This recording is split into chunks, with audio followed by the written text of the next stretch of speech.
दिल्लीतील जंतर मंतर येथे आंदोलन करणाऱ्या विद्यार्थ्यांवरील पोलीस लाठीचार्जच्या निषेधार्थ जळगाव जामोदमध्ये तालुका काँग्रेस कमिटीच्या वतीने धरणे आंदोलन करण्यात आले। आंदोलनानंतर विविध मागण्यांचे निवेदन तहसीलदारांमार्फत राष्ट्रपतींना पाठविण्यात आले। दिल्लीतील जंतर मंतर येथे आंदोलन करणाऱ्या विद्यार्थ्यांवर झालेल्या पोलीस लाठीचार्जच्या निषेधार्थ गुरुवारी जळगाव जामोद येथे तालुका काँग्रेस कमिटीच्या वतीने तहसील कार्यालयासमोर धरणे आंदोलन करण्यात आले।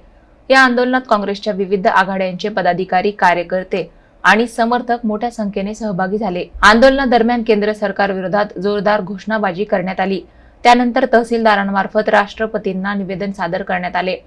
या निवेदनात पंतप्रधानांनी विद्यार्थ्यांची जाहीर माफी मागावी, केंद्रीय शिक्षण मंत्र्यांनी नैतिक जबाबदारी स्वीकारून राजीनामा द्यावा, विद्यार्थ्यांवरील लाठीमाराची निष्पक्ष चौकशी करून दोषींवर कठोर कारवाई करावी, अटक केलेल्या विद्यार्थ्यांची तात्काळ सुटका करून त्यांच्यावरील गुन्हे मागे घ्यावेत, तसेच विद्यार्थ्यांच्या शैक्षणिक मागण्यांवर तातडीने निर्णय घ्यावा, अशा प्रमुख मागण्या करण्यात आल्या।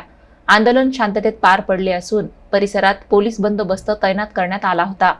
ज्या पद्धतीने केंद्रातील भाजप सरकार हे विद्यार्थ्यांच्या जीवाशी खेळत आहे, कधी नीटच्या परीक्षेत घोटाळा, कधी टीईटीच्या परीक्षेत घोटाळा, 70 पेक्षा जास्त वेळा यांनी हे घोटाळ्यांचं सत्र चालू ठेवलेलं आहे आणि म्हणून त्यांनी नैतिक जबाबदारी स्वीकारून धर्मेंद्र प्रधान यांनी राजीनामा द्यावा। त्याचबरोबरीने ज्यांनी हा पद्धतीने कारभार केलेला आहे त्या सरकारने देखील कारवाई झालीच पाहिजे, यासाठी सर्व लोकांनी आंदोलन केलं।